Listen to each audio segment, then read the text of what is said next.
if you don't go to the muscle and to the bone of the federal budget, you're not going to even have a remote chance of closing the gap.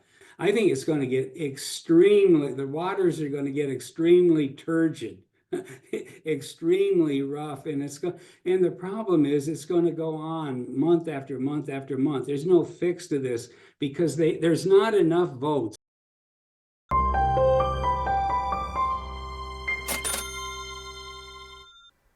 Welcome to Thoughtful Money. I'm its founder and your host, Adam Taggart. To better understand the odds for success of the economic policies of the new Trump administration, it helps to talk to someone with firsthand experience managing the federal budget. Today's guest has been a true insider in both Washington, D.C. and Wall Street for his extremely long and accomplished career. We're fortunate today to speak with former Congressman, economic policymaker, and financier David Stockman, who served as the director of the Office of Management and Budget under President Ronald Reagan. He's also the author of the new book, How to Cut $2 Trillion, a blueprint from Ronald Reagan's budget cutter to Musk, Ramaswamy, and the DOGE team. We'll hear his advice for bringing the runaway fiscal deficit under control and whether he thinks the administration is indeed up to the task. David, thanks so much for joining us today. Glad to be with you. And are they up to the task? Probably not, but they're giving it a try. So I would give them a little credit for that. Okay. Well, like I said there, you're one of the guys that's actually been there before. And granted, it was a number of decades ago, but I know that you've kept a lot of tabs on what's going on there. Also, you've got the whole Wall Street perspective. Few people, I think, have the insider's view you do to what these guys are trying to get done. So I do want to get into the details of that in just a moment. But if we can, just to kick things off and sort of set the stage for the context with which you're viewing all this, what's your current assessment of the global economy and financial markets? Well, I think in brief, we're in the calm before the storm. I think, the first month or two of honeymoon with Trump is not reflective of where the world economy or the domestic economy or policy or even, the Fed and Wall Street will be going over the course of this year. Why do I say that? Well, one, I think we've got a huge trade war bomb coming. Second, I think we have a debt bomb. By that, I mean public debt bomb coming in the sense the debt ceiling is going to expire and they're going to be, in the muck almost monthly trying to grapple with that and, government shutdowns and, all kinds of turmoil around financing the federal debt and the federal government. And then finally, I think these things are going to have such negative impacts on the perceived economic climate and environment that the third bomb I see coming is the MAGA bomb, which is that this tenuous big tent they have around Trump, the Republicans have around Trump in Washington today is likely to come unstuck, to fall apart as they begin to turn on each other as the economy and these crises unfold. So the market's had a run from the election. It's already retreating pretty severely in the last a few weeks. But I think we're now about ready to pivot into a much more sort of difficult, pressure-filled, turmoil-ridden environment because of all of these things that I've mentioned that are coming to the fore. All right. Well, look, let's just roll up our sleeves and dig into all this. Sure. As we talk about this, it would be helpful if at some point you can try to differentiate between, it sounds like you expect some, what do you want to say, some disappointment, coming forward, at least for the folks that are the supporters drinking of the Kool-Aid. Yeah, the Kool-Aid. Yeah, who are drinking the Kool-Aid. That there may be some rough sledding here, and you think there might be some fracturing of people's level of support during that time. As we discuss this, if you can differentiate between fractures that are being caused by the current administration and its policies versus fractures that are more due to sins of the past? Because as you and I have, been talking over the years, David, there's a lot of Yeah, unsustainability that is sure. catching up with the economy here. So, Yeah. if you can do your best as we talk about this to say, hey, this is something that just anybody who got elected in November would have to deal with versus these are specifically attributable to the administration. But let's roll up our sleeves here. So high level, we're what, 45 days or so, into the new Mhm. administration. They've announced all these policies. What's your general assessment of their playbook and how they're doing so far? It's basically a lot of rhetoric. It's a lot of wishful thinking. It's a lot of promises that the golden age is coming and, we're going to level the playing field internationally. We're not going to take it anymore. We're not going to be kicked around. Well, a lot of this stuff is just, it's kind of rhetorical, political nonsense. It doesn't really describe the inherited situation. And I think you're right on the point.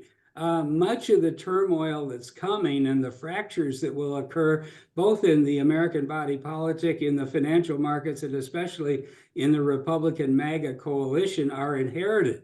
And one of them is the inflation genie is not back in the bottle.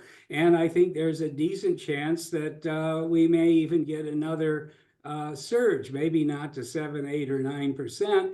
But certainly the idea that the battle has been won, the Fed has succeeded, and it can now start a rate cutting cycle that has been interrupted in the last few weeks, I think is totally wrong. We can look at the latest numbers. As I've talked to you before, I don't put much weight in the CPI. I think it's very volatile and it's got a lot of defects. But if you do look at the 16% trim mean CPI, it's a good, stable sort of core number to look at. It's much better than the CPI ex food and energy, or even the PCE deflator the Fed likes, and they like it because it always undermeasures inflation. But if you look at the 16% trim mean CPI, basically, it is up at a 3.5% rate. The last 3 months, annualized 3.6. The last couple months, 3.3, 3.4. Now, that isn't even close to where the Fed needs to be. So I don't think they're in any position to really ease. And by really ease, I mean not just announcing a cut in the overnight rate or the phony federal funds, which basically, is kind of a phantom rate that doesn't trade. I'm talking about the real impact on financial markets that come from central bank activity, which boils down to, are we buying securities or are we selling securities? Okay. And if you're selling, it's going to get tighter. And if you're buying, you're going to be injecting credit and some ease into the system. Well, they haven't started buying at all, even though they've cut the so-called funds rate, the target rate, by 100 basis points. In fact, they're still selling. They're still in the allegedly the final stages of QT, but only at a 60, 65 billion monthly rate. But still, they're in a mode where they haven't pivoted at all. Now, what does that mean? It means that as nothing happens on these huge deficits, and I give Elon Musk and DOGE, the DOGE boys, all kinds of credit for exposing all of this, but they haven't really cut a dime, because the way the federal budget works, unless you cancel budget authority, it will be spent because the Impoundment Act forces you to spend it. And if you try, that's the 1974 Act.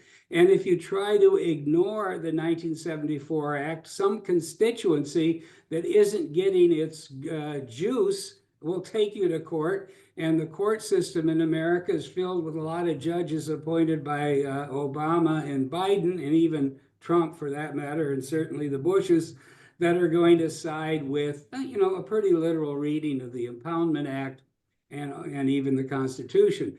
Now, I think that's important because the underlying cash flow of the federal government is still terrible, and the Fed is not, at the moment, aggressively trying to monetize it. In the first what I guess we're 4 months of the fiscal year 2025, the Fed has already, I mean, the Treasury has already borrowed 850 billion. That's 5 billion a day. That's how much they're borrowing.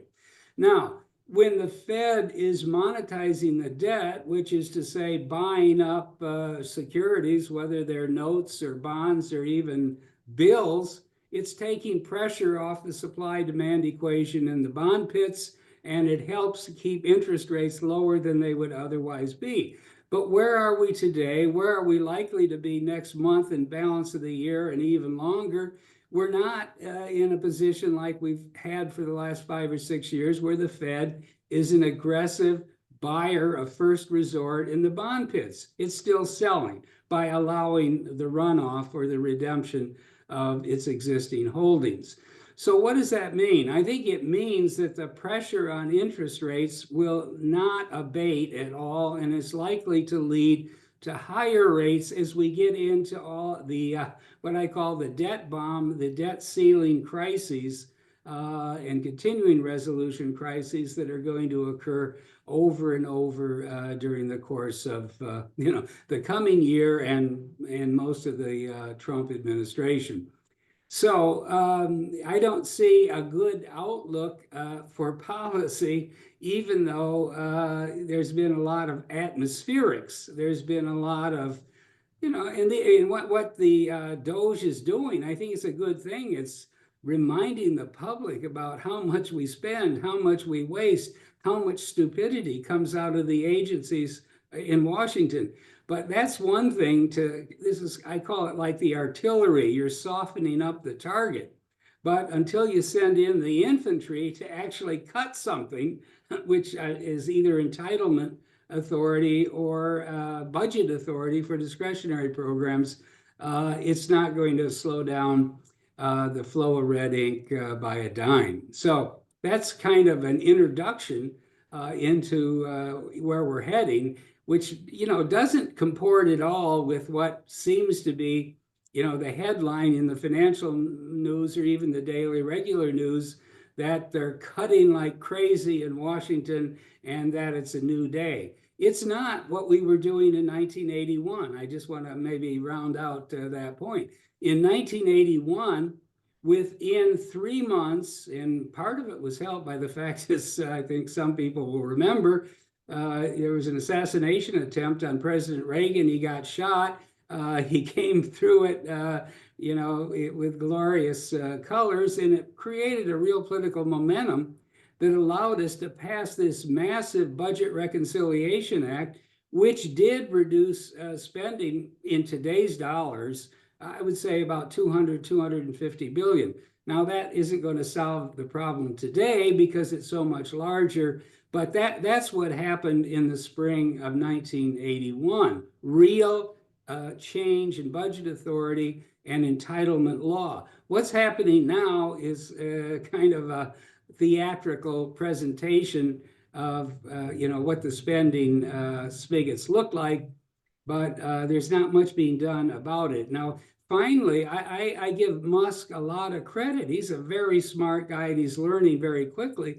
But he only learned last week in a meeting up on the Hill, I think, with the Senate, Republican Senate, that unless he can get rescissions of the budget authority for all those contracts he's canceled, somebody's going to come around the corner next week and say, okay, you saved the money on this stupid study of the mice behavior of some type or another, but you got to spend it on another stupid project because that's what the law requires. He figured that out, and maybe that will lead to an effort at a rescission bill, but we haven't gotten nearly as far. This is the thing that I think people understand. The atmospherics have been very misleading. Sounds like a new day, new direction. The monster, in this swamp down there is being tackled good and hard. Answer is, the monster, they're calling names, but they're not really making any progress at all so far. Okay, so it sounds like you think, if we're draining the swamp, they're talking a good game, but so far they're kind of got a thimble out there. Teaspoon. How about a teaspoon? All right, a teaspoon. Okay. Yeah. Let me ask you, so tactical question, then big picture question. You mentioned rescission, and as I understand it, just trying to put it in layman's terms, um, Congress has the power of the purse, right? And so they Right. approve funds that need to get spent, and the executive branch uh, is responsible for spending it, but they have to spend it because Congress has said, look, this money has to get spent. Now, if the executive branch doesn't want to spend the money, it's got to go back to Congress and basically get a rescission, which basically they say, okay, look, you know what, you don't have to spend it. Am I correct so far? Yeah, yeah. Okay, so one more point, then I'll let you run. Sure. So I Yeah. understand, from what I understand, well, I understand, which might be wrong, and this is what I want your clarification on, is I believe what Elon just learned was that you only need a 51% majority in, I guess, the Senate to pass Correct. rescission. And right now, the Republicans have that. So is rescission likely under the current math? Well, first of all, that's correct. I think it's important to understand, but also to realize that rescissions only apply to so-called discretionary programs. And in the continuing resolution that just passed with great controversy a couple of days ago in the House, and I think is still somewhere in the Senate, that's $1.7 trillion of annual spending. The budget is $7 trillion. So most of it is entitlements, which occur automatically by law. There doesn't have to be any congressional action appropriation. It's just like a doomsday machine that keeps rolling on, or the interest, which is now running at $1 trillion a year and rising very quickly. So we're only talking about a 20% corner of the budget, about 12% of which is domestic, so-called discretionary programs, and 8% of it is defense. Okay. Now, in that little corner of the budget, what happened was in the 70s, the Nixon boys had a great idea that we can actually control what was a breakout in government borrowing and spending at the time, minor by our perspective today, but worrisome at the time. I was a young staffer on the Hill then, and they began to withhold appropriations in that 20% corner of the budget as a way of trying to bring some fiscal discipline. And it got so aggressive. They got so aggressive about it that some cases were taken to the Supreme Court. Nixon lost. They passed the Impoundment Act. And the Impoundment Act then applies to this 20% corner of the budget, the discretionary budget. And it basically says, if it's appropriated, you have to spend it. And if it's not on Project A, it goes to Project B, C, D, and E. And that's where they are right now. Musk found all of these contracts and projects to cancel, and you can cancel a contract if you still have an opening in the legal wording of the contract, but you can't cancel the spending. That's the key thing that's being learned. And so is this as bananas as it sounds to the regular person? Yeah, no, but when they passed the Impoundment Act, they said, yeah, but there's got to be, if Congress makes a mistake and appropriates too much money or the wrong money, or the situation changes, or the program is proving unequivocally that it's not working, then there's got to be a way out. This can't be, like a machine that's on automatic pilot.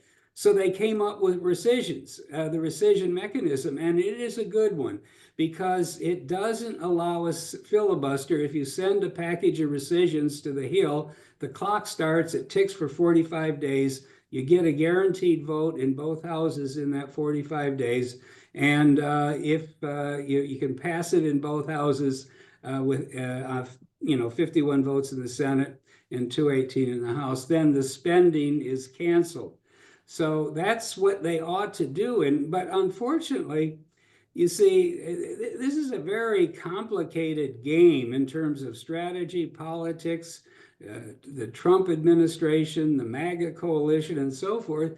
And Trump got convinced by somebody, you can't shut the government down or let it shut down in the last week, which is what we've been dealing with, because it always backfires against Republicans. And so he then made a deal with Speaker Johnson to essentially extend spending at the FY 2024 rate, that's the Biden budget, until September. And then some of these guys in the House, like Congressman Tom Massey, who I think is a really smart guy, said, "Hey, what are we doing here? We're just re-upping all the money for foreign aid that Elon Musk just smoked out and tried to cancel and shut down." But they didn't. What they didn't do, and I wrote a whole piece on this and sent it to some of them. Nobody really understood. But I said, before you pass the continuing resolution, why don't you tee up a huge rescission bill?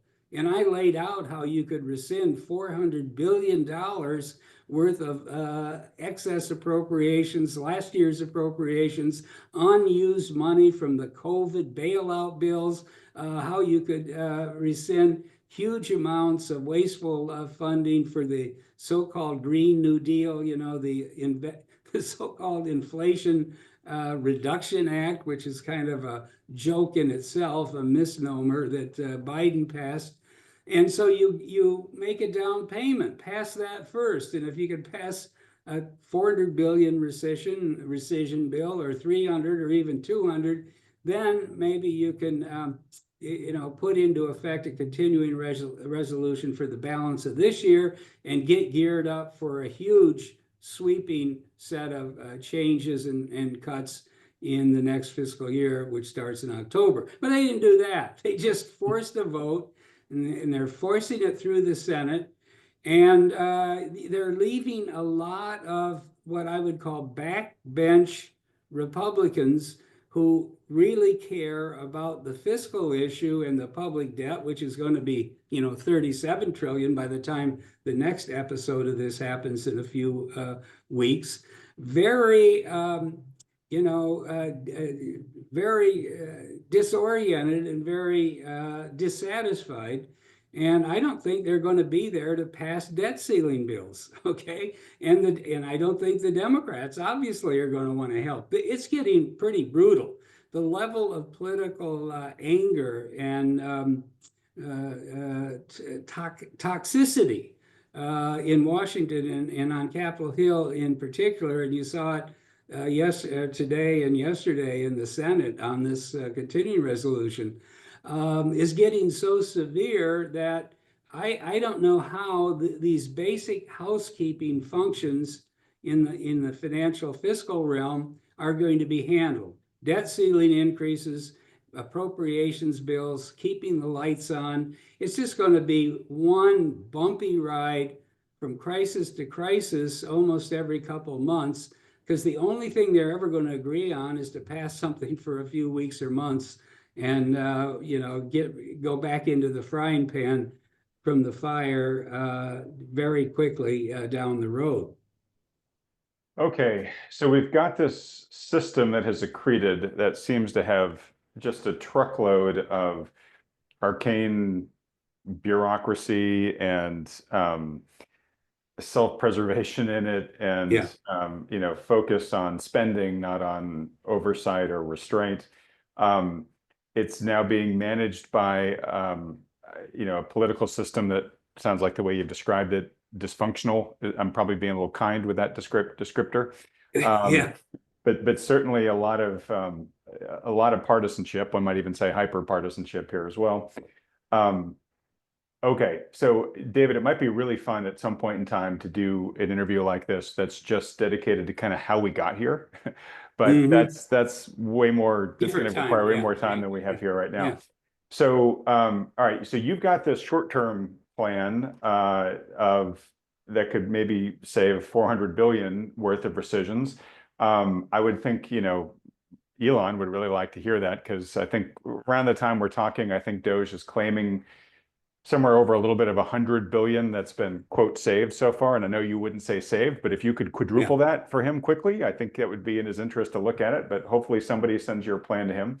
Now, your book, though, I think really says, okay, look, if we're serious here, right, we got to do a lot more than just picking around onesies and twosies in the discretionary side of the budget.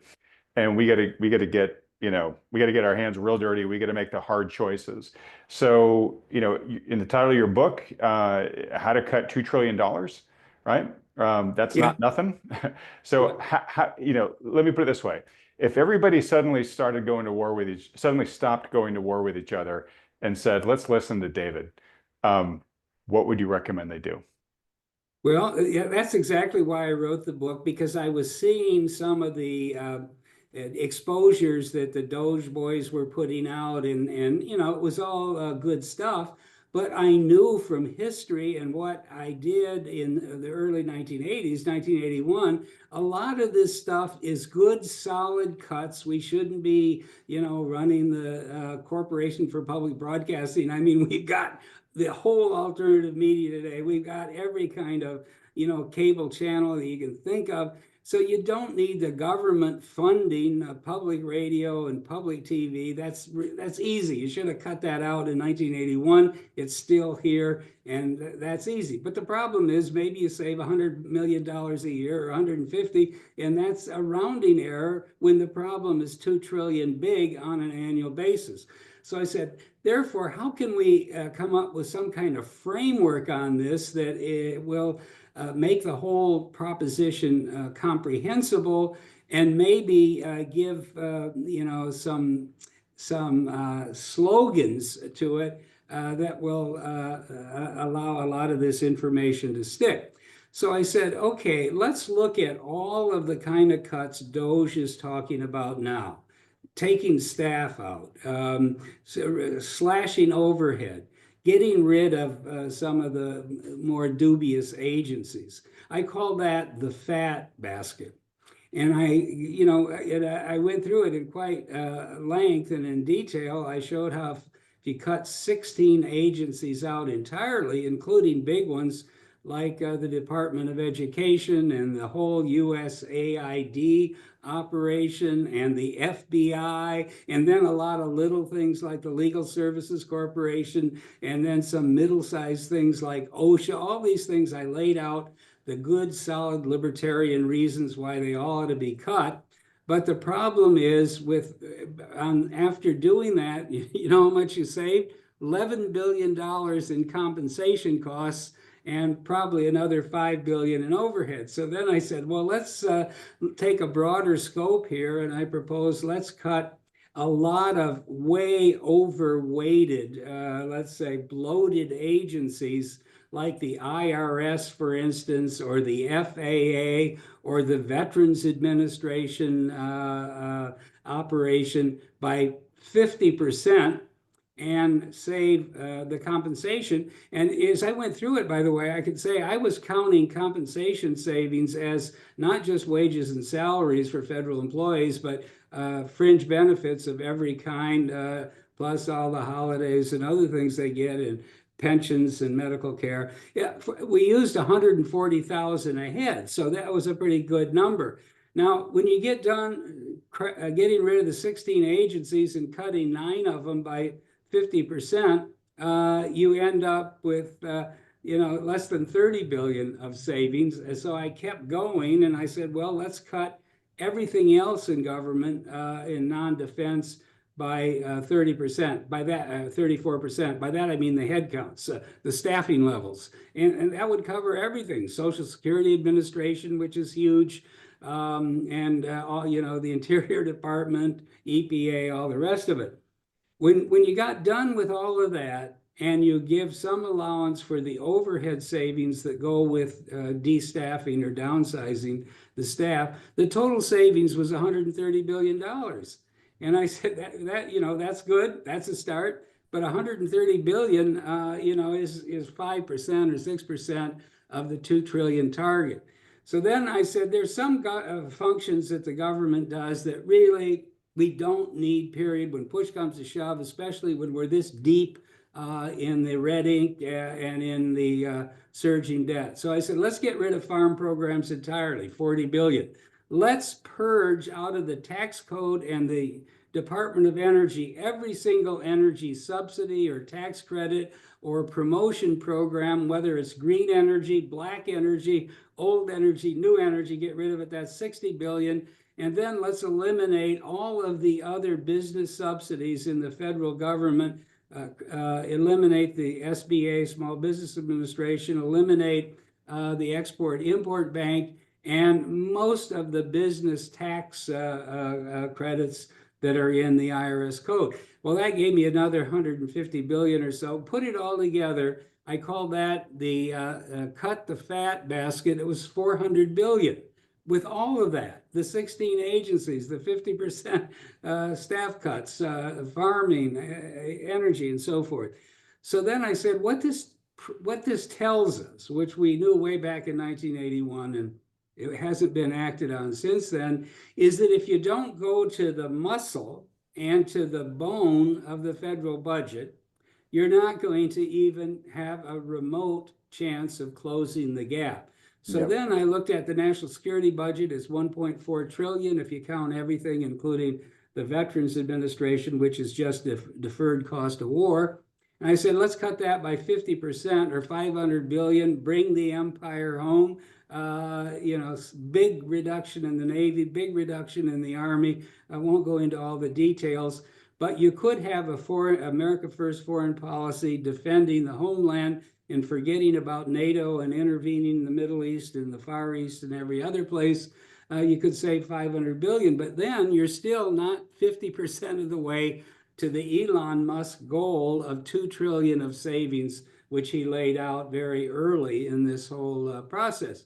So I said that what you have left is the bone of the entitlement system, which costs upwards of $5 trillion a year from Social Security and Medicare down through Medicaid, food stamps, and all the rest. And you're going to have to reduce that by just about 20% or $1.1 trillion in order to make ends meet. So we went through the whole entitlement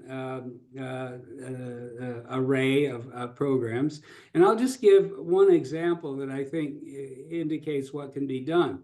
There is actually now 1.1 trillion a year of means-tested entitlements, and by that I mean programs directed to poor people or just above that working poor levels. And I'm talking about Medicaid, which is huge, it's 700-800 billion a year. Food stamps, which is a couple hundred billion, and then a lot of lesser programs.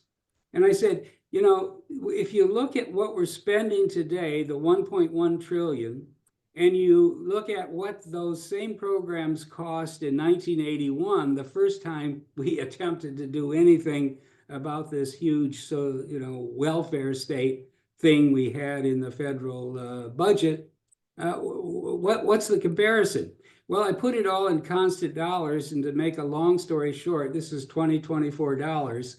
In 1981, when we went after these programs and tried to reform them, the means-tested entitlements, and got all this flack about you're throwing poor people out in the snow and all of that, the spending level was about $6,000 in today's money, 2024 dollars, per poor person or under the poverty line in the United States.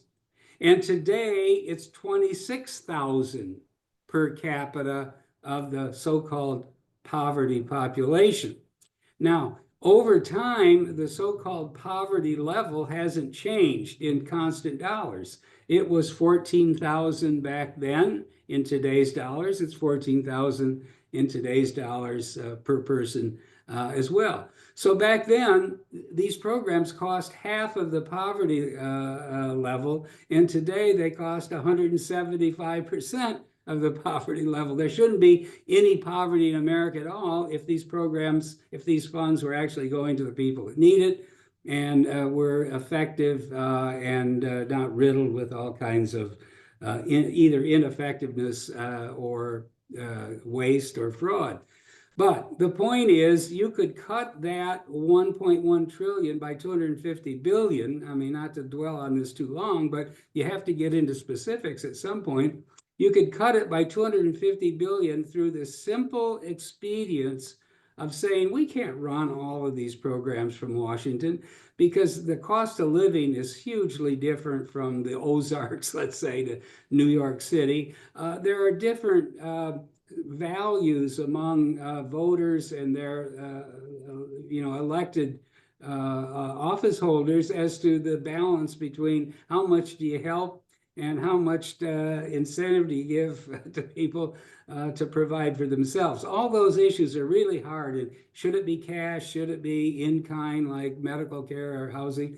So I said, they didn't. We have proven in the 40 years since 1981 that Washington can't figure out how to spend money on poor people effectively and money that we can afford. So let's put it all in a big block grant that is consolidated all into one grant and send it back to the states, no strings attached, based on their contribution of federal taxes, and cut it by 25%. Now that's the only way you're going to make any headway. That's $250 billion, and you hand the program back to about 80,000 units of state and local and county government, and give them a chance to figure out different things. Now, California is going to have generous benefits, and probably Arkansas isn't, but that's okay, because then people can vote with their feet if they don't want to pay the taxes, or they can vote with their feet if they want more welfare. They can all move to California. So these are just some of the ideas that are in the book, but also give you some sense that there are big time, heavy duty, complicated matters to deal with that no one ever wants to face down. And that's why we're running 2 to 3 trillion a year deficits, and the public debt keeps going up. The final thing I'd make here, and I start the book this way, so I said, well, I still have a decent memory after all this time, and I do know absolutely that in the first day in office, January 20, 1981, we had on the table a public debt ceiling that was expiring, and it was slightly under 1 trillion. And here we are today with the first effort since 1981 to really face down the spending and borrowing issue, and the public debt is 36 trillion. That's how much has happened over that period of time. Now, that's 36x growth. The GDP is maybe, it was 5 trillion then, so it's up 7 times or 6 times. So the GDP is up 6 times, the debt's up 36 times. That's really where we are today. Okay, so in a nutshell, if we really want to get to a balanced budget, which, by the way, during his address to Congress, Trump committed to balancing the budget and also committed to paying down the debt. He didn't necessarily pay off all the debt, but he made both of those promises. Do you expect either of those to be met in any way during his 4 years? Well, if dogs could whistle, the world would be a chorus. Okay, I do not expect that remotely to happen. But at least he said it. Trump has probably been one of the worst presidents we've had in modern times on fiscal matters. After all, the first time at bat, he had 4 years. He inherited a 20 trillion debt. By the time he left, it was 28 trillion. Well, 8 trillion of incremental debt during a 4-year term is pretty staggering, pretty astounding, when you consider that the first 43 presidents up through the first 218 years of the Republic didn't reach 8 trillion of debt. And Trump did it in 4 years the first time around. Now, I think he's sobered up a little bit, and the presence, I don't know how Elon Musk got into the inner circle or how he got so infatuated with him, but it's all to the good, because he finally has a guy that, one, has a public audience and can command attention on the radar screen of the public dialogue in America, who is really convinced this is a huge problem and needs to be attacked with much energy and even aggression.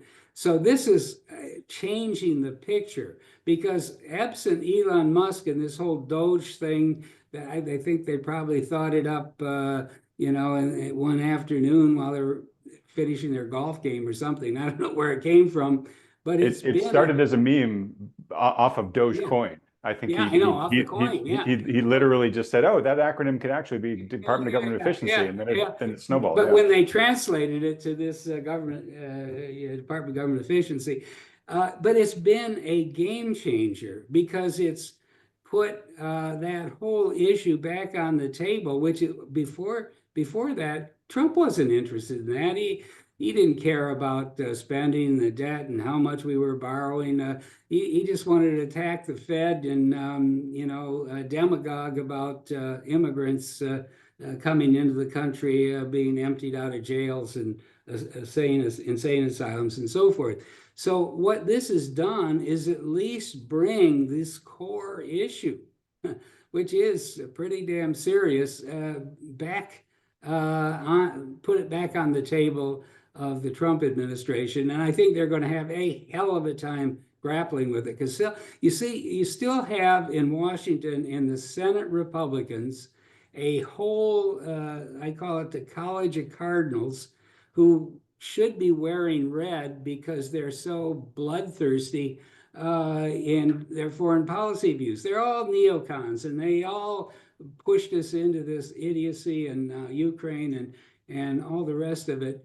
And they want more money, far more money for defense. So you have Republicans in the Senate who want to spend more for defense. You have Trump saying, I'm not going to cut Medicare or Medicaid or anything like that. And you have Elon Musk saying the debt's out of control. We can't live with it. We've got to start doing huge reductions in our spending, borrowing now. And we have all the rank and file Republicans who love to, go back home and talk about tax cuts at the country club that they got for, that Republican constituency, and the Kiwanis Club and the Rotary Club. They all like to hear about tax cuts. So if you put all this together, they want $5 trillion worth of tax cuts. You got a lot of spenders in the Republican ranks that want trillions more for defense and border control and a lot of other things. You got Trump saying, don't touch Social Security.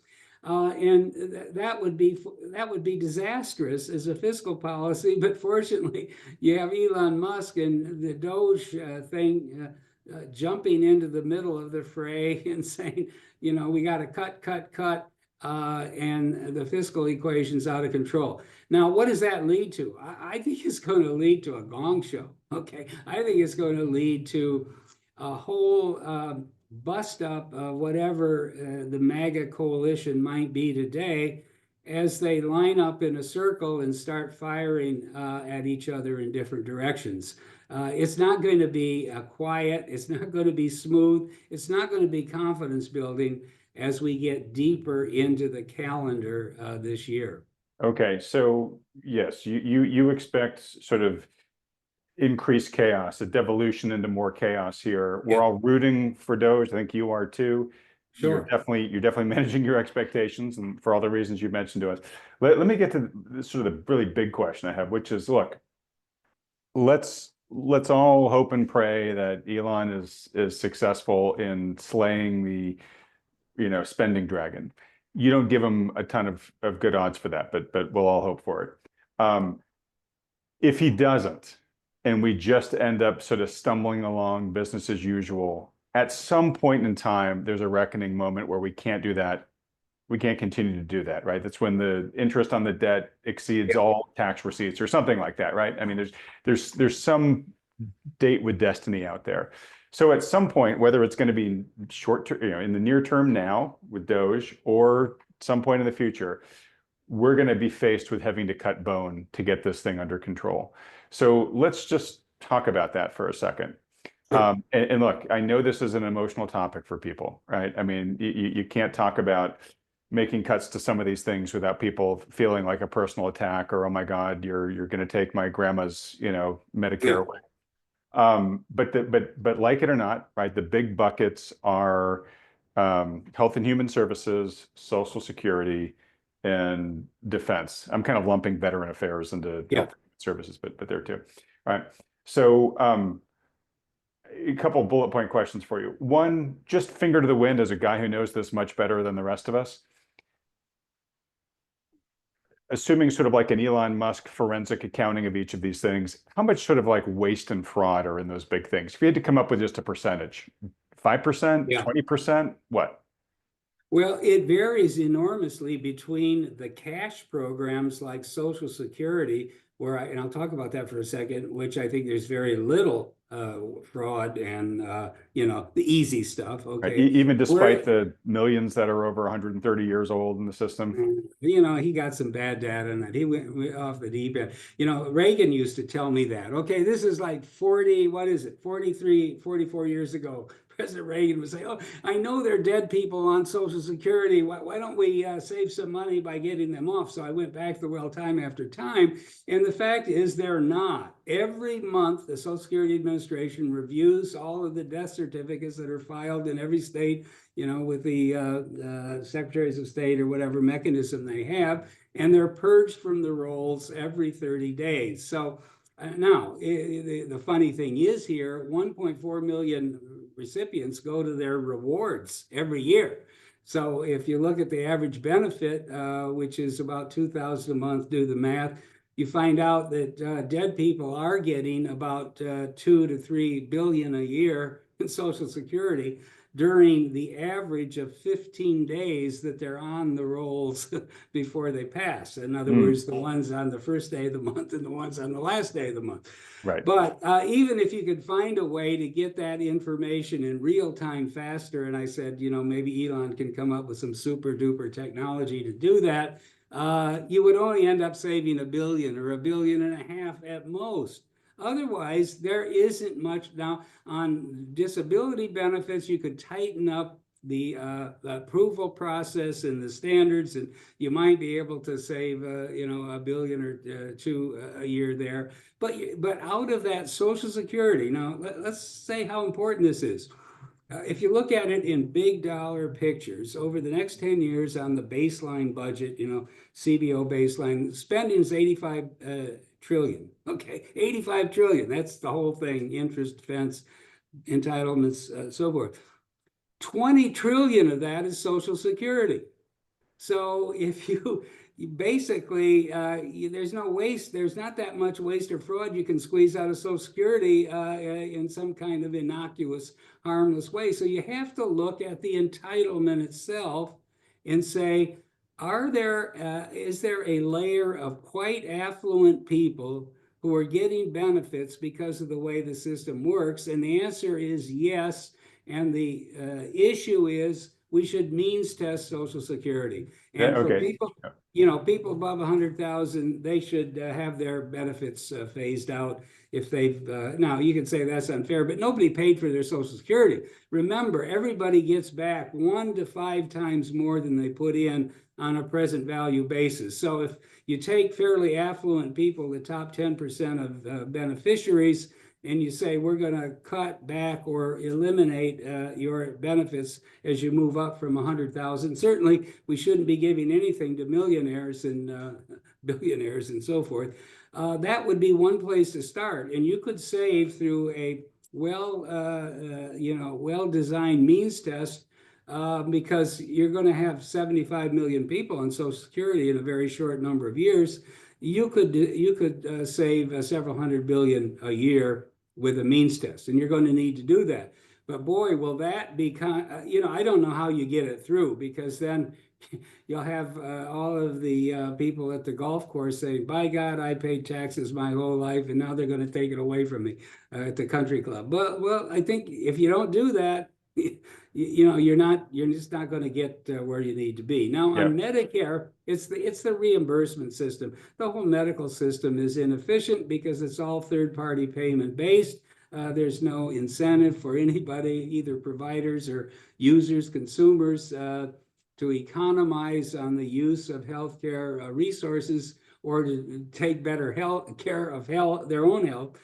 So until we have a big change in the whole pricing system and reimbursement system, I think it's hard to save a lot in Medicare, other than to just put arbitrary limits on the reimbursement rates for hospitals and physicians and all the other people, nursing homes and all the others in between, who live off this massive Medicare budget. And I think it's desperate enough right now you could do that. Cut reimbursement rates by 10%. You could save $100 billion a year, and they would all scream. But the system is got so much accumulated fat in it that you have to do it. Okay, let me ask on this then. So that's cutting reimbursements. So basically, right now there's no constraint, right? It's kind of like, bill whatever you want, approve every procedure you want, because you're going to get reimbursed for it, right? And of course, the person's going to say, yeah, I want, sure, you're going to give me free care, great. So you're saying, okay, if we do a 10% across the top cut, maybe $100 billion a year we save. This one's really sensitive topic, but how about care rationing here, right? So for example, I don't have the stat on top of my head, but I know that a quite large percentage of the total medical care, medical cost of a human lifetime is in like the last 6 months, right? Yeah. So at what point do we just say, look, if you're over 85 and you have some sort of watch out now. I know. I was going to say 90, but yeah. But say you're over 85 and you've got some terminal diagnosis, or it's a procedure that's going to cost millions or whatever. We flip from, yes, we're going to approve it, to we're just going to try to make your last months, years as comfortable as possible. Yeah. Well, there's that whole argument, and I wouldn't dismiss it entirely, but I don't think it would actually, what do they call it? Death panels. Okay. I don't think it would actually, I don't think it would be actually save as much as you might think. I think the larger problem is, and if I could take 2 minutes on this, because I was deep into it in 1981, and we came up with a great idea, I thought at the time, dealing with the exact issue that you're saying, overutilization of care, and not just for 85-year-olds, but for anybody up and down the system. And it wasn't just Medicare, but it was the whole healthcare system. And we said, the problem, if you look at just hospitalization, is there are too many admissions, and the average stay is way too long. But since it's all a cost reimbursement based operation, there's no incentive to reduce hospital admission rates or to shorten the length of stay. So we came up with this great idea, which said, let's pay hospitals per case, not per day, not some kind of per diem rate, which is what the whole system was based on then. But for each kind of diagnosis, let's say, a secondary heart attack, that's one, what became diagnostic groups. Let's pay X amount based on studying the average length of stay and the average cost and a lot of other stuff. And then if someone's admitted to that, for that diagnosis, they're going to get a flat payment of, let's say, $8,000. And now the hospital and the physicians have a big incentive to take as good care of that person during that stay, but to get them out as quickly as medical, practice and conditions require. So that was a great idea. All of a sudden, you're putting incentive into the system, paying people per case, not per day or per procedure. That was supposed to work. Well, you know what happened over the next 30 or 40 years? The whole hospital system out there, with the help of consultants who appeared from everywhere, figured out how to game the system, and thereby to upcode their admissions. So if you were going to put someone in the hospital for a broken arm, that didn't pay very much. But if you could find a diagnostic group that was slightly above that in terms of payment rate, let's see if we can get them into that second. I know you broke your arm, but your heart hurts, right? Yeah. But it's a broken arm plus, certain other conditions. So there was this persistent, relentless grinding away year after year of what they called upcoding. And after 40 years, you can see it easily in terms of where the admissions was by diagnostic group back in 1981 and where they are today. Well, the answer where they are today is that they're in much more expensive DRGs. They were called diagnostic rehab groups or something like that.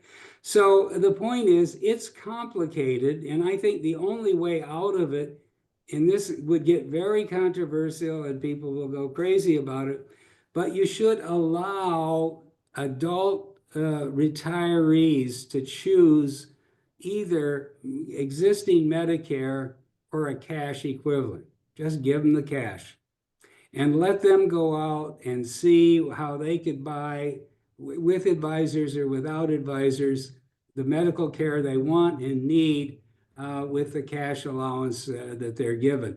And if you unleash tens of millions of retirees who don't have a lot to do anyway except play golf and visit the grandkids, sort of like what I do sometimes. I don't play golf, but I visit the grandkids. They would be pretty potent shoppers in the healthcare system for older Americans' treatment. And I think it would cause a whole reorganization of the system. Hospitals, providers, others would try to compete for those cash dollars. And I think you would get a lot better outcome. But that's a huge sweeping change. And but that's how capitalism works. If you don't have consumers who care about the dollars coming out of their bank account or wallet, you're not going to get efficient competitive behavior in any kind of vendor markets. So you need to do something like that, but we're probably a long way from facing down that kind of choice. Okay, but to my earlier point, if we don't address it at some point, these hard choices are going to be forced upon us. Well, you know why? Because if I could just throw it in and we'll move on. Believe it or not, in less than 2 decades, there'll be 100 million people on retirees, okay, on Medicare. Right. 100 million. Now today it's 60, 65. And if you don't do something when you got a body count that big and you have an open-ended system that really doesn't control spending and treatment and allocation of resources, you can imagine the problem that we're going to face. Well, I mean, I know people like to call us, doomers for our outlook, but I think we just like to call ourselves fans of math, right? Yeah, and reality. Yeah. So last question on this is for both Social Security and Medicaid, just ballpark. What would be the savings be if we just, for every year that we would raise the requirement age? Of retirement? Yeah, of either receiving Social Security or qualifying for Medicare. I'd have to go through it. I think it's, I don't think that's a be all and end all solution because it's up there pretty high already. Most people don't really take full retirement till they're 70. That the way the system is jiggered right now, you're much better off, even though you can do it at 68, to wait till you're 70. Most people, more and more people do now. I don't know how much further you could push it up. A couple years would save a little bit, but I do not, it could save $100 billion a year maybe, but I don't think that's the solution. I think the solution is to recognize that Social Security is not an insurance program. It's not actuarially, sound. It's basically a big transfer payment program between generations, and we have to stop paying money to people that don't need it. Okay, if you don't means test it, I don't think you can get out of the mess that we're in presently. Okay, and for Social Security, when you talked about giving the money to people instead of giving them the choice, at least Medicare, you mean on Medicare? Medicare, yeah. I mean, do you also think means testing could play a role in Medicare as well, either in terms of yes? Oh yeah. Oh sure, the same thing. And there's an easy way to do it because Medicare for Part B, which is the whole physicians and non-hospital side, does have a big insurance premium that the average beneficiary has to pay already. And the way to means test it is to say above certain income levels, you got to pay a much bigger share of what is really the implicit premium for Part B of Medicare. I would put both of them together, have a premium for both, and make and have people with high incomes pay the predominant share of the premium. I think that Got it. would, Or you just give them, I guess, a deductible, right? Which is yeah, like, yeah, yeah. yeah. Well, And there's a maybe, lot of different ways to skin the cat, yeah. but you basically it's got to be out of your pocket, not the empty treasury, empty accounts at the U.S. Treasury. Okay. Um, Interesting. And of course, if there was a deductible, and of course, we're talking above a certain income level, it does make you think twice before you go in if you're the one who's paying those first dollars, right? So, Yeah, yeah, yeah, exactly. But the same thing would happen if you cashed out Medicare on a voluntary basis. So very frail and sick, old people should stay in Medicare, okay? But somebody who just retired as the CEO of something, he's 70 years old and he's getting Medicare, give him the $17,000, which is what it's worth, per head on a funded basis, and let him figure out what he can do with it. And if he can save some of it, more power to him. okay. Last just point on this. So I'm from a family of doctors, and when I talk to them about this, one of the universal comments they just make is all of the middlemen in the system Yeah. and how they think, again, they're doctors, they're not accountants. Although one of my one of my siblings was an accountant who became a doctor. But they have a strong suspicion that leads to a lot of cost inflation in the system. And if we could really streamline the layers there, that might make a notable difference. Yeah, but the reason that there's so many layers, and it just goes to the whole dilemma, is we started with the proposition there's overutilization, where we were discussing a Hmm. few minutes ago. And we said there's overutilization because it's open-ended reimbursement. You get the service, you submit the bill, the government pays. So let's see if we can reduce utilization. Well, how do we do that? Well, I mentioned one that's not worked that well, but they put in all these layers of utilization review. And that's why you have all of these companies now that are in the bit, they're the middlemen.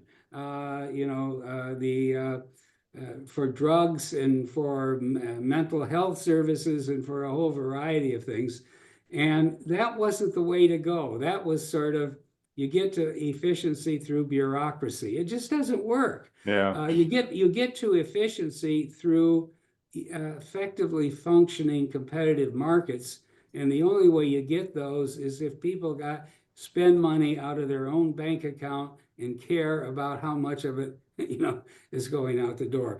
Because if we had the medical care reimbursement system for cars, we would all go bankrupt, paying insurance premiums to buy our car, or for any other goods and services we buy. So, I think that's the direction we need to go. Okay. Well, I appreciate you going through this with me. One, because it gives us a size of the challenge, which is extreme, and shows where we're really going to have to make the tough choices. And look, I'm sure the things that you and I just talked about for the past 15 minutes, David, nobody likes, right? Yeah. There are no good choices left, right? It's That's all about right. hard choices at this time. Yeah. Right. Okay. If they were easy choices, I think even the politicians would have made them long ago. Like they're all now saying, let's get rid of the fraud, waste, and abuse. Yeah, let's go after it. Let's go after it. The problem is it's an easy choice because it's not a real choice. There's just not that much there that you can get your hands on. And a lot of what passes for fraud, waste, and abuse is really an argument about whether someone should be getting the benefit in the first place. Yeah. Okay. So, as you said earlier, I think you are concerned that what's going to happen as we go through this year, there's going to be an increased dawning on all the participants that, oh, yeah, like there really isn't a lot of low-hanging fruit here. Yeah. This is harder than we thought. In fact, the way the government's even set up is going to prevent a lot of this. And we've got years of court battles ahead of us before we even find out what's possible. And so all of a sudden, you're going to have people that start challenging the mission. Of course, there's going to be increased blowback from all sides, people in society who might be losing their jobs over this, Yeah. political opponents, just all sorts of things, right? So I think for a lot of reasons, think the ride's going to get a lot rockier going forward. And my question to you is, do you think that that's going to translate into increased economic headwinds? And will that then spill over into markets as we go further into this year?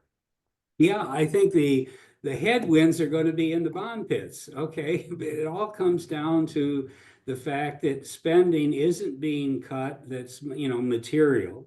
That all of these battles again are over 20% of the budget that is going to be spent unless they actually rescind the authority.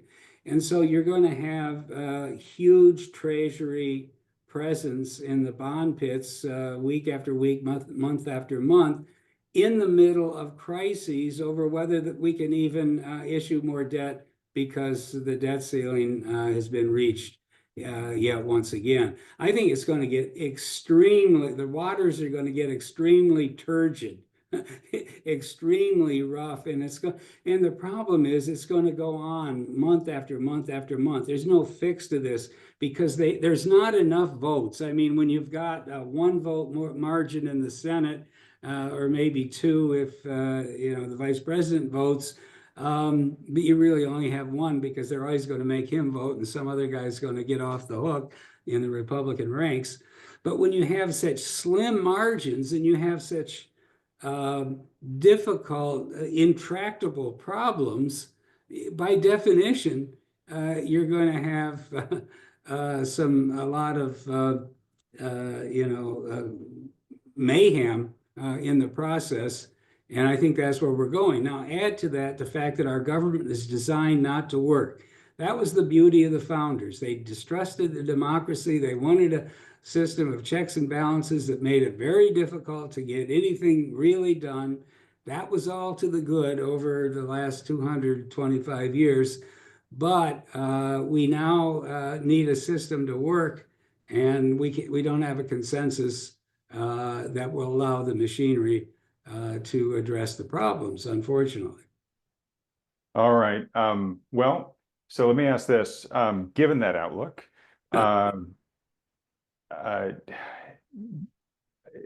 if you're a regular person watching this video, thinking, okay, David thinks that it's going to get tougher as the year goes on here. I assume as a defensive strategy, you probably recommend more defense over offense. Are there particular asset classes you think are going to perform better than others? If this crisis is going to materialize in the bond pits, then maybe you're not a big fan of bonds because you think yields are going to go up. Well, I think short duration is probably safe enough. The Treasury, we're going to have all these fiscal problems, but nobody's going to default. They're going to pay the interest. They're going to redeem the paper, 90-day paper, or 1-year paper when it comes due. So the interest rates are not anything to write home about, but they're, for the first time in a lot of years, reasonably positive. And I think that's where people have to hide out. The stock market is a dangerous place to hide out. I think, if you look at it right now, earnings, I think the S&P 500 about 230 or something like that. You're in and that's the LTM. Okay, that's trailing, and they say, oh, ignore that. We got to look at the future. Well, the future is likely to be less earnings rather than more as we go through all of the economic turmoil that lies ahead, and the trade wars and the debt wars and the political upheaval generally, and the lack of confidence in the shrill partisanship of the country, which is unfolding. So I don't know why the LTM earnings shouldn't be trading at 15 times, not 25 times, or that they shouldn't be trading at 3,500. Not 5,500. So I think you got that kind of risk. Now, if you're a good stock picker, you could probably find something, buried down in the backwater somewhere, the stock market that's been overlooked somehow. I doubt it, but there might be something there where you can hide out. but I don't think there's any reason to believe the stock market is a good place to hide. I don't think there's any reason to believe it's going to take off in another bull run. So if there's no bull run and the hiding isn't all that safe, it seems to me you go other places. I think income earning properties might be one thing, but that's not, it's easier said than done, but there are ways to do it. And short duration government paper and inflation protected government paper is a decent way to get a return on capital without taking undue risk at the moment. Okay, that sounds very much like a shelter in the storm strategy, right? I Yeah. mean, you're not going to get rich owning tips or T-bills, but you're not Yeah. going to lose your shirt either. Yeah. Right, Yeah. exactly. Because I do think you have to start with the proposition that a big storm is coming. So what we have is the most, unhinged disruptor that's ever been near the Oval Office, that has his hands on the one switch in the federal government that can cause massive things to happen, and that is the trade authorities that allow the president to set virtually unlimited tariff levels on everything or some things or some countries or some commodities or products, depending on what suits his fancy and his, policy analysis, if you want to call that, at the moment. And he's at it. I mean, Trump has got one really, really bad conviction. Some of his aren't bad. I mean, I think all the things he did in the State of the Union address to knock down, all of this DEI stuff and so forth, the Green New Deal and the climate hoax and the rest of it, that's all to the good. And to say we've got to drain the swamp, that's the right message. But on trade, he is just totally wrong. I mean, he's got the diagnosis is totally wrong, and it's going to lead to a level of tension and outright trade war that we haven't seen since well, I would say May 1931 or 30, one of those 2 years when they passed Smoot-Hawley. Wow. Okay. Well, again, so buckle up, everybody. Yeah. Last question, just on investing for a second, because I know this has been an asset class that you kept your eye on for a while, is gold, which has had a really big run here. And I'm just curious, is gold the type of, I mean, it's sort of a risk-off, safe haven asset to us, should be. But is it telling us something here? Like, is it basically saying, hey, David, I agree with you. That's maybe going to get tougher to get a lot of this stuff under control. And this, if we continue more of the status quo, or we don't get this stuff under control and the debt keeps growing, the deficit remains, the chronic casualty of all that is always the purchasing power of the currency. And so is this a Yeah. moment in time where gold is really beginning to mirror that fact and saying, hey, look, I think so. Gold has been money for several thousand years through thick and thin and war and peace and every kind of economic turmoil and crises. And I think it will remain that, and that's why you're seeing a flight to gold, which I don't see any reason will abate anytime soon. I don't make predictions it's going to be 4,000, 5,000, or anything like that. But the odds that it's going to go up from here versus down from here over any reasonable period of time, I think are pretty strong. okay, all right. Well, look, we'll wrap it up here then. So first, David, for folks that would like to read your book, is it just available wherever books are sold? Yeah, and on Amazon, and it's actually a short, soft paperback as they call it. So it's $11. I mean, that's a real bargain in today's world. It is. DOGE would approve. And hopefully DOGE is reading it.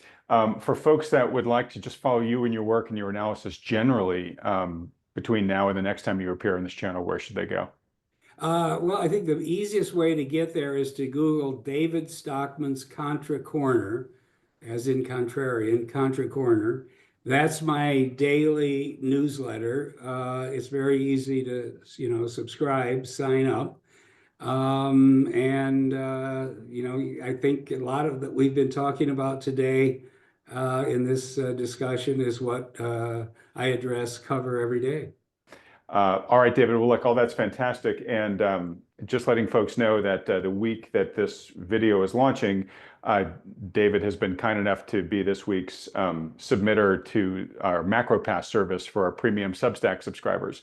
So hopefully, folks, you'll find that if you haven't received that email already, you'll get it soon after this video launches. And of course, if you are, not yet signed up for MacroPass but want to, just go sign up for free to Thoughtful Money Substack, and then you can upgrade to the MacroPass service. All right, David. Well, look, this has been absolutely fantastic. Folks, if you would like to encourage David to come back on as soon as his schedule allows, please let him know that by hitting the like button, then clicking the subscribe button below, as well as that little bell icon right next to it. And two last resources for you folks.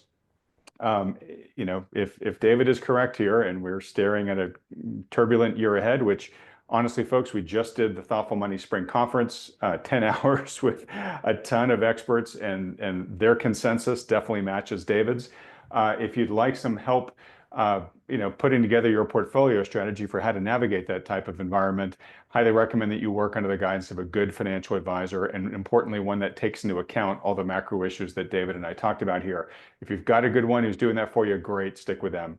But if you don't, or you'd like a second opinion from one who does, feel free to schedule a free consultation with one of the financial advisors that Thoughtful Money endorses. To do that, just fill out the short form at thoughtfulmoney.com. As a reminder, these consultations you get are totally free. There's no commitment to work with these firms. It's just a free public service they offer. David, again, thank you so much for giving us so much of your time and your deep insider expertise here. I'm gonna just personally hope that the DOGE guys have a bit more success than you think they might have. I think you're hoping right there along with me. Yeah. Whether they do or whether they don't, we'll have you keep coming on this channel and keeping us updated. Very good and great to be with you. And we covered some terrific issues that need discussion. All right. Well, such a pleasure. Thanks so much, David. Everyone else, thanks so much for watching.